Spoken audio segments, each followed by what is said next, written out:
Hello, today I'm on the River Dane. It's going to be another stick float session where we're trotting for dace and chub. It's only going to be a little afternoon session. I've just got the afternoon off work. After all that sort of rain we had, the weekend really was a bit of a washout on many water. So I've come to this water here, and the water, I know the water levels have dropped a little bit. I'll just show you where it is now. So there we are. That's my peg. You'll see I'm all set up. I've got my bait weighter. I've got some red maggot, some white maggot, a little bit of hemp there.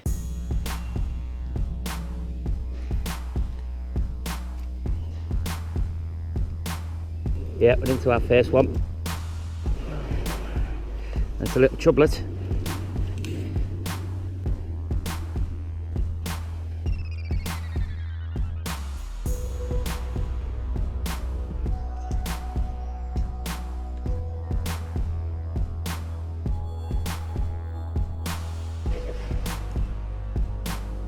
Into another one. There we are. Another little chublet, not as big as the last one, but there we are. Another lovely little chublet. So a couple of dace and chub. Hopefully they're on the feed now. This is what we're fishing. It's me Dane Acolyte, 13-foot float rod, Shimano Stratus reel.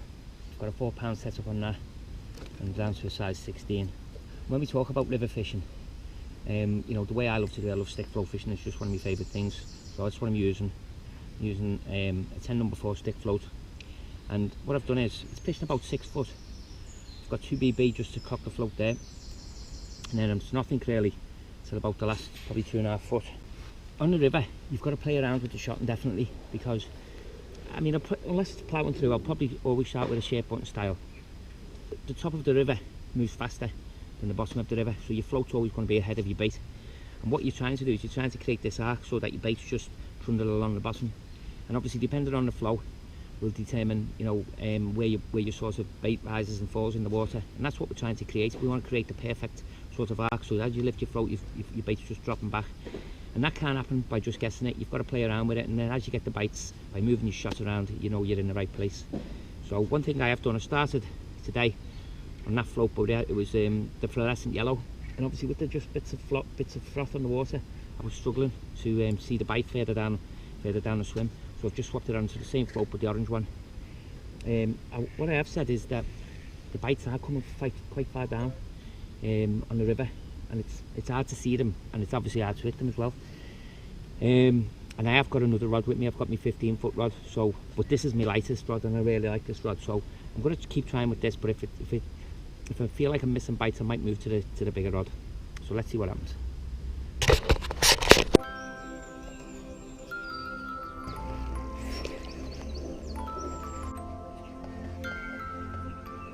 Lovely fish. Look at those. That's a chub. It's the best one of the day so far.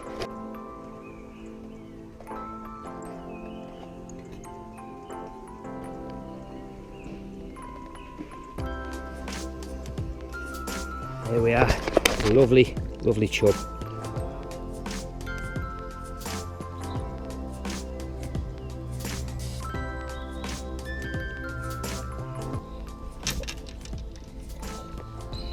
Lovely, lovely chub. Probably just over a pound. A bit better than some of the other ones. Lovely fish all the same. And what this long rod is allowing me to do, I'll just show you now. So this is the river, and with the shorter rod, been casting over there, and I'm drifting across this flow here, and then because of the way that I'm not being able to lift my line up, it's taking me around on the inside edge of the flow. And with the longer rod, because I can get over there and pick the line up, it means that I can fish this part, and that's where I'm getting the bites down there. I'm fishing the outside crease basically. We've just seen it, and since I've put it on, and I think in 4 casts I've had 4 fish, so I'm going to keep in. Hopefully we'll get a few more. It's made for the snags. Oh. Get out of there.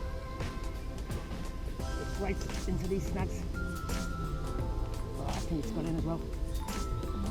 And it's got me in the snags on the far bank. I don't think I'm getting that out of there. And we've done it. We've managed to get it out.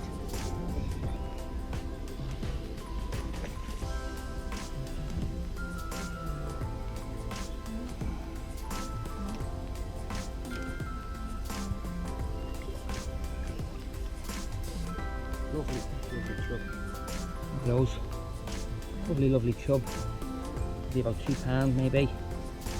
Lovely fish, I like the other one. He's still going, so we're going to keep at it, see if we get some more.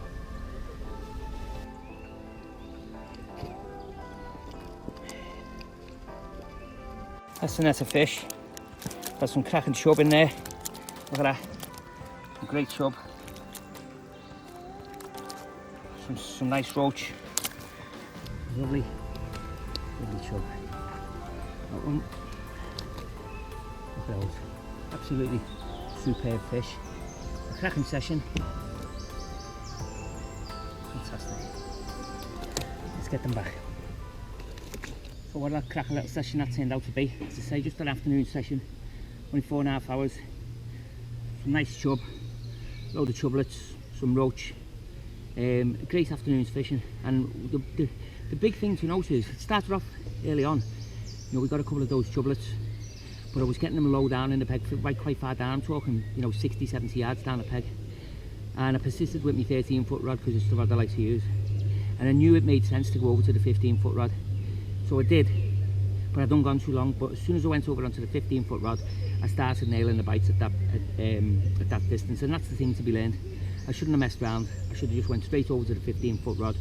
It made all the difference, and that net wouldn't have been anything like that if I hadn't have made that change. So, cracking little day. I hope you liked the video.